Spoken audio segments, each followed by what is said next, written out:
Americans who live along the East Coast are still reeling from the knockout blow of Storm Sandy. It landed furiously, cutting off power, communications, and travel. At least 40 people across the U.S. are reported to have been killed. Sandy transitioned from a hurricane to a post-tropical cyclone by the time it hit shore. Still, most New Yorkers had never seen anything like it. We expected an unprecedented storm impact here in New York City, and that's what we got. So while the worst of the storm is past, conditions are still dangerous. I just can't stress that enough. A power station in Manhattan exploded. Electricity was knocked out to much of the borough.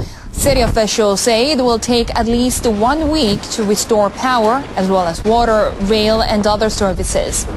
Reuters reported at least 8 million homes and businesses in several states are still without electricity. The U.S. Nuclear Regulatory Commission says workers are on the alert at a nuclear plant on New Jersey coast.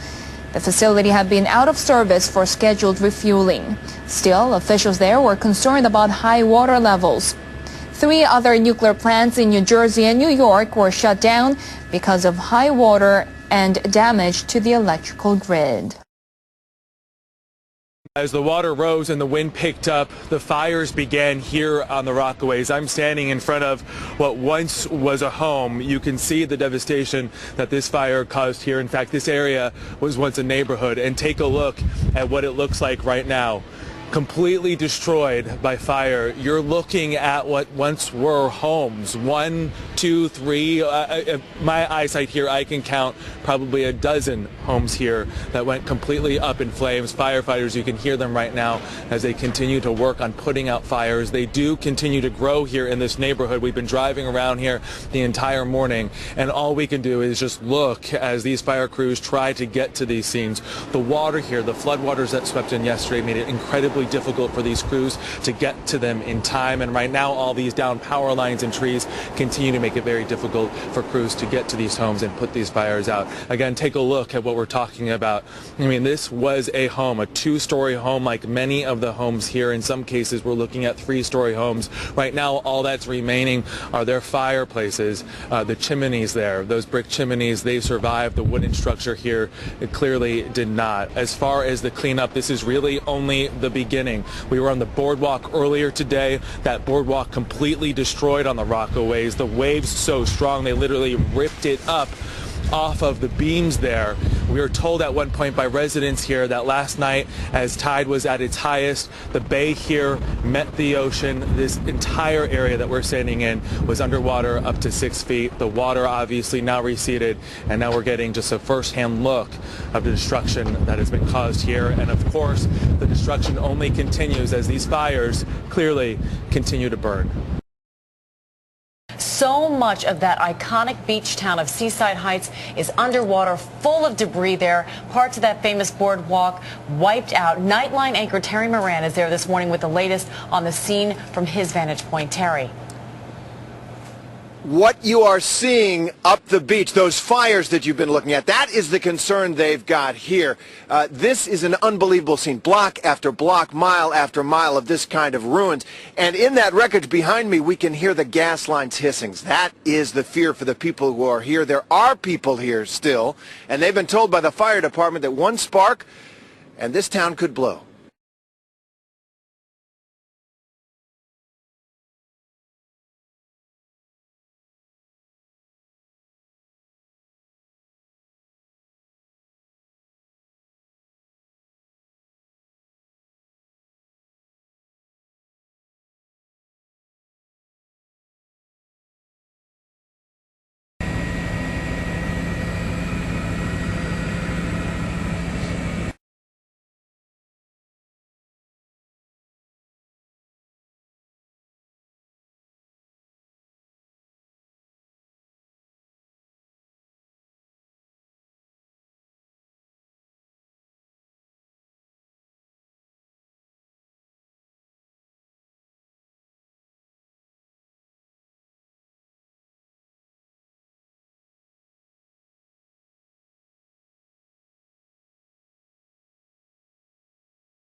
and it is getting dangerous here. Gas lines are broken. There is fuel from boats and cars sitting in the floodwaters across the town. They said that if they couldn't shut off the gas, everyone has to leave because the whole town could blow. There are some safety concerns from the storm in terms of shutting down portions of 2 nuclear power plants. Those concerns are at the Salem plant in New Jersey and at Indian Point, which is about 45 miles north of New York City. Jerry Nappy is the communications manager at Indian Point, and he joins us on the phone. Jerry, welcome. Obviously, when you hear any concerns about a nuclear plant in this kind of environment, it raises some eyebrows. Tell us what we should know. Well, at Indian Point, it's a very well protected site, and obviously there's clear damage up and down the river at different sites. But specifically at Indian Point, flooding has historically been virtually non-existent, and we didn't experience any flooding on site yesterday. We also did not experience any wind damage. So these plants are built to a very high standard, and I think that showed yesterday with that severe weather that we were able to withstand. Let me ask you this, because one of the reports that came out from AP said that one of the units at Indian Point was shut down on Monday because of external electrical grid issues. What does that mean? Right. So late last night, one of our 2 units, they sent power out to the grid, and they're out in the electrical grid, there was a disturbance. And what that means is we cannot send power out any longer. If we can't send power out to the grid, our plant shuts down by design automatically, basically to protect itself from further electrical damage. And the plant operated as it's supposed to do. All right, so it sounds like you have no concerns at this point. Is that correct? Well, again, we're very well protected. We expect to have that unit back online in the next couple of days after a number of safety checks are done. But we did weather the storm very well yesterday. There was also this issue with a unit at the Salem plant, which is in Hannock's Bridge, New Jersey. Do you know anything about that facility, or anything you can tell us about the other plants along the coastline? Well, it's not one of the plants that Entergy owns. The Entergy plants, I know, all came through the storm very well, operated safely, and are continuing to operate. All right. Jerry, thank you. Obviously, everybody will watch that situation closely, and it sounds like things are under control at the Entergy plants, which is good news. We'll stay on top of it. Thanks for speaking with us today. We do appreciate it. Thank you. So definitely a serious situation out there. And while we hope it doesn't come to, I hope they don't even have to use the 2 weeks of fuel. Hopefully the water will, wash away and they can get back to things as usual. And, how it usually goes when we report on real news, we're fear-mongering, but when you hear it from CNN, it's credible news. So, whatever. But if you're in New Jersey, be aware that you could have some type of potential problem with your nuclear facility. So, FYI. Let's talk to Professor Christopher Busbys from the European Committee on Radiation Risks to try and gauge exactly what any potential dangers might be. What danger is there then tonight, Professor, as you see it? Well, I think it's quite an unlikely, it's in my opinion quite unlikely that anything bad will happen. It's not like a tsunami, there's not some huge tidal wave coming at them, but the problem would be that the cooling system pumps become flooded, the electrical systems that back up the cooling system, so there won't be any cooling. And of course, like in these situations with nuclear power stations, even though there might be a very remote risk of something happening, when it does happen, it's pretty catastrophic. Well, of course, it brings to mind Fukushima, this very same thing. I mean, are there any better protection measures in place to stop something happening here than happened in Fukushima or not? Well, the problem is that with all nuclear power stations, you can never make them absolutely perfectly safe. You can make them as safe as you can get, but you can't make it impossible for these situations to occur. And when they do occur, especially in this one, which is 65 miles south of New York City, very, very high population density, it would be pretty catastrophic. Oyster Creek's America's oldest nuclear plant, isn't it? It was built, I gather, 2 years before Fukushima. Could age be a factor, any potential danger here? Well, of course. I mean, the older the nuclear power station, the less good the integrity of the various control systems and the actual metallic components of the control systems too. Of course, are that much older. They're more corroded. They can be brittle as a result of neutron effects.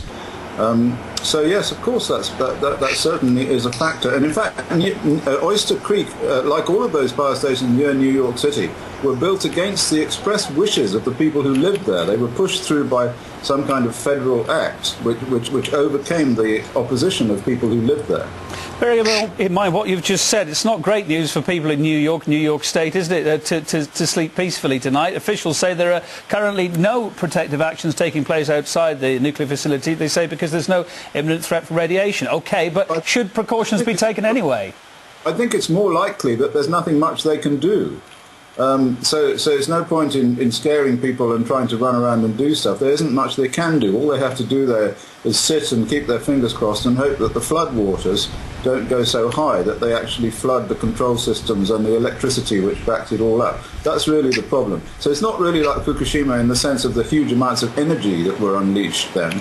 But it could be just kind of a slow flooding affair, which could be quite as nasty. Just really briefly, what is the worst case scenario there then if this did happen? Would it go up potentially like Fukushima, or the fact that it's already closed down anyway, mitigate any bad things that would happen there?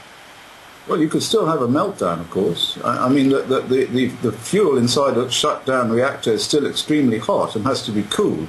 So if you don't cool it, then it gets very, very hot and can melt down. So yes, of course, you can still have some pretty catastrophic problems. Well, keeping fingers crossed, of course, they will certainly never come to that. Thank you for your thoughts anyway and giving us a briefing. Professor Christopher Busby from the European Committee on Radiation Risks.